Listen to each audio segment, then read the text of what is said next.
The standard historical narrative follows a predictable path. We started with basic shelters, learned to forge metal, and eventually built the modern industrial world.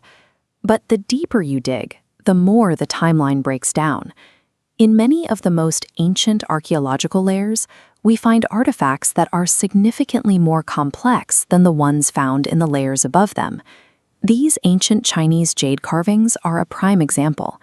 The symmetry and finish show tolerances within thousands of a human hair, a level of precision that remains difficult to replicate even with modern diamond-tip drills.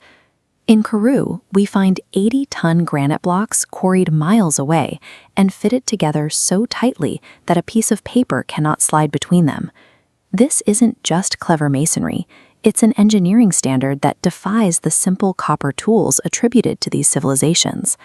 When the oldest artifacts consistently display the highest technical ability, the primitive label no longer fits. We are looking at the remnants of a precision manufacturing standard that suggests a lost technological peak rather than a slow, linear crawl out of the Stone Age. Mainstream history credits the Khmer kings of the 12th century with building Angkor Wat. However, a materials audit suggests these rulers were likely reclaiming an existing pre-Diluvian structure. The structure is composed of 10 million tons of quartz-rich sandstone, resting on a foundation of iron-rich laterite. In physics, this creates a massive electromagnetic circuit. The iron layer draws in the Earth's natural telluric currents, and the resulting mechanical stress causes the quartz to vibrate. This process, known as piezoelectricity, converts planetary vibration to a localized electromagnetic field.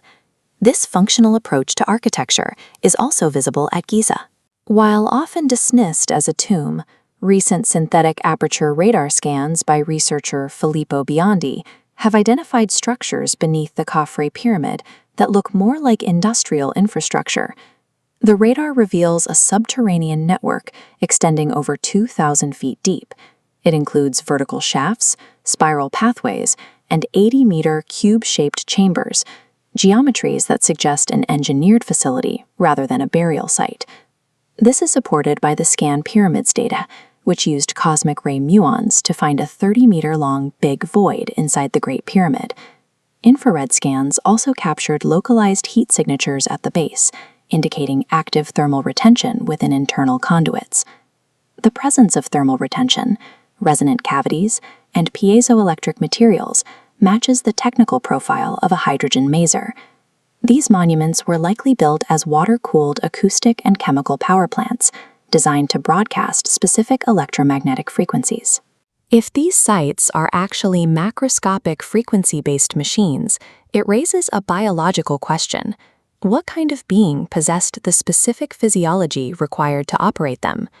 On the Paracas Peninsula of Peru, archaeologist Julio Tello discovered hundreds of skulls that were both massive and extraordinarily elongated.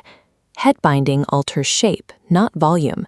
These specimens feature a 60% larger cranial capacity, housing a significantly larger brain. Furthermore, they lack a sagittal suture. Instead, they feature a single solid parietal plate, a fundamental anatomical difference that confirms a distinct subspecies, Homo capensis. These beings are often found alongside other anomalies, such as giant skeletons unearthed across North America. Reports from the 19th century consistently mention a specific genetic trait, a double row of teeth.